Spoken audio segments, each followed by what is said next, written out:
Bonjour à tous, bienvenue dans ce nouvel épisode de Qui veut être mon associé dans la réalité. On a reçu beaucoup de pitchs la semaine dernière, bravo à tous les entrepreneurs qui ont joué le jeu.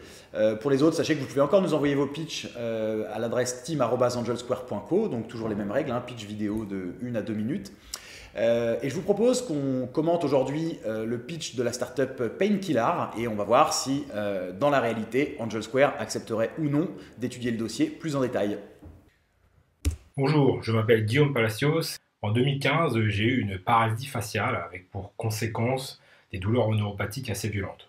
Mon médecin m'a envoyé au centre antidouleur de Saint-Antoine à Paris. Il m'a fallu 1 an pour obtenir un rendez-vous. Alors donc là l'entrepreneur commence son pitch par un storytelling personnel, ce qui est plutôt pas mal. Enfin c'est assez, ça attire l'attention, ça retient l'attention en tout cas de l'interlocuteur dès le départ. Lui en l'occurrence c'est une histoire qui a l'air assez rude puisqu'il nous parle d'un accident qu'il a eu, un accident physique qui l'a affecté, un accident grave qui a affecté sa santé. D'ailleurs ça se voit sur son visage qu'il a des séquelles. Bon, ça c'est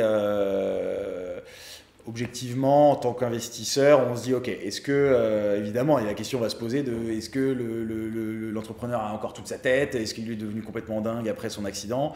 Ça peut être, évidemment, ça peut faire un peu peur, mais si le gars a bien rebondi et que en effet il a toute sa tête, eh bien, aucun problème. La neurologue m'a prescrit des médicaments qui étaient peu efficaces et qui m'ont mis totalement KO. Mon expérience n'est pas unique. Alors, rien qu'en France, nous sommes 12 millions à souffrir de douleurs chroniques à cause de polyarthrite rhumatoïde, fibromyalgie, cancer. Ok, donc là, en fait, je trouve que son accroche est plutôt bonne parce qu'il parle de son cas personnel pour embrayer tout de suite après sur le marché qu'il adresse, en l'occurrence le marché de l'antidouleur. Bon, on aurait pu s'en douter vu le nom de la boîte.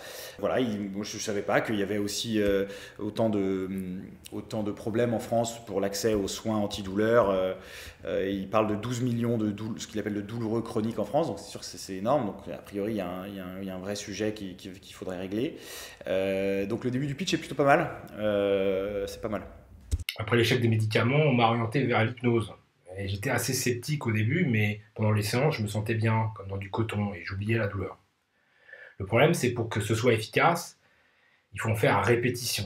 Et j'y arrivais pas seul. Les applis d'hypnose et de méditation sont trop génériques et pas assez immersives. Et j'ai rencontré Irshad, ingénieur spécialiste en réalité virtuelle. Alors là, il a toujours son fil rouge de son. En fait, il imbrique, c'est assez marrant, c'est assez rare de voir ce genre de pitch. Il imbrique là pendant toute la première moitié de son pitch son storytelling perso et la construction de sa boîte. Là, il nous dit qu'il a rencontré, il écrit son histoire et puis il dit qu'à tel moment il a rencontré son associé, le CTO en l'occurrence. Je trouve ça plutôt fluide comme discours. Et on a travaillé ensemble et étudié pour que cette technique de VR soit adaptée à des séances pour la gestion de la douleur chronique. C'est ainsi qu'on a créé Painkiller. Ok, donc je comprends le Painkiller, le AR à la fin du nom de la startup, ça veut dire Augmented Reality, donc réalité augmentée. Ok, donc ça promet des gros défis technologiques, de faire de la guérison, enfin des traitements antidouleurs en réalité virtuelle. Waouh! A priori, sur le papier, ça paraît complètement dingo. Enfin, dingo, pas forcément dans le sens fou, mais dans le sens hyper ambitieux.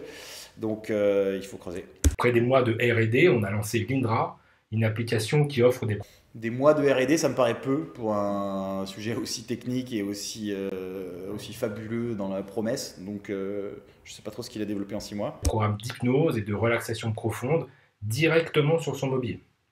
L'immersion et la déconnexion sont telles. Ok, donc il nous parle en fait d'une application mobile. En tout cas, on voit des images là dans son pitch, des incrustations d'images d'une appli mobile d'hypnose. Ok, donc ça c'est pour l'instant je vois pas trop le côté réalité augmentée, réalité virtuelle. Des applis d'hypnose, de médecine douce, médecine parallèle. On en voit beaucoup. C'est pas des business faciles. Il y a beaucoup de concurrence. Le business model est pas évident là-dessus. Donc là, pour l'instant, je reste un peu sur ma faim. J'attends je veux voir la suite de la proposition de valeur, mais pour l'instant, je reste un peu sur ma faim parce que je vois pas le côté réalité augmentée. Et là, pour l'instant, il n'y a pas d'effet waouh. L'immersion et la déconnexion sont telles que l'on oublie ses douleurs pendant la séance. Ok, donc là en fait, on voit sur les images qu'il a mis dans son pitch, on voit que la fille utilise un casque de réalité virtuelle. Donc là, je commence à comprendre. Grâce à un système d'abonnement avec des environnements qui évoluent en fonction de chaque utilisateur, on peut... Wow, donc là en fait, la fille elle colle son smartphone enfin, dans le casque de réalité virtuelle. Je savais pas qu'on pouvait faire ça. On peut arriver à proposer des programmes d'entraînement visant à réduire la douleur et l'anxiété de la maladie sur la durée. Nos programmes sont testés dans des CHU parisiens, Amiens, Marseille. Alors là, donc c'est en fait un casque de réalité virtuelle hein, qui a l'air assez classique quand on le voit comme ça. Donc évidemment, toute la question là concernant son business, c'est est-ce que ça marche? Est-ce que ça soigne les gens qui utilisent son casque et son appli? Il y a souvent des promesses non tenues, on va dire, pour ce qui est de la réalité augmentée avec casque comme ça. Donc il se trouve qu'il dit que sa solution est testée dans des CHU à Paris, à Amiens et tout, donc ça c'est très bien. Évidemment, toute la question c'est qu'est-ce qu'ils en ont dit, ces CHU, de cet appareil et des effets que ça avait sur les clients, enfin sur les patients. Donc j'espère qu'il va en dire plus peut-être sur les premiers résultats. À ce jour, et en association avec des associations de patients, l'Indra a été testé par plus de 1000 personnes. Nos solutions sont efficaces sur 70% des utilisateurs, avec une réduction de la douleur pouvant aller jusqu'à moins 42%. Ok, donc ces chiffres ont l'air assez précis, ça a l'air étayé. Enfin, je dis ça a l'air parce que les chiffres ont l'air précis, c'est pas sorti d'un chapeau. Testé sur 1000 personnes, c'est pas rien. Donc ça paraît être un échantillon significatif pour pouvoir sortir des stats fiables sur la réduction de la douleur et l'efficacité de la solution. Donc c'est pas mal. L'Indra est simple, efficace, sans effet secondaire et elle est surtout accessible parce que la douleur peut arriver n'importe où et n'importe quand. Bye. Il conclut son pitch en chaussant son casque de réalité virtuelle. Bon, alors déjà, clairement, il a balayé tous les doutes que j'ai pu évoquer au début sur est-ce qu'il est sain d'esprit, est-ce qu'il n'a pas des séquelles après le grave accident dont il parle au début. A priori, non, pas du tout. Son pitch est très clair, il est très bien structuré.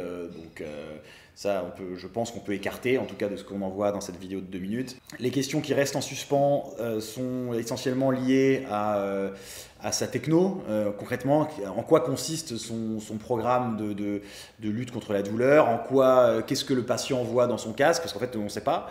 Donc moi j'aimerais en savoir plus. Donc bravo Guillaume pour ce pitch carré, clair. Il manque quelques infos sur concrètement comment fonctionne la solution, qu'est-ce que voit l'utilisateur dans le casque de réalité virtuelle. Évidemment des infos aussi sur la levée de fonds. Il n'y a aucune info, on ne sait pas quel montant est recherché, quel montant est envisagé, quel valo est envisagé, etc. Mais ouais, je suis chaud pour en savoir plus. Si tu es à Paris, tu passes au bureau chez Angel Square. Si tu n'es pas à Paris, on se fait une visio, mais il faudrait que tu nous en dises un peu plus. À bientôt.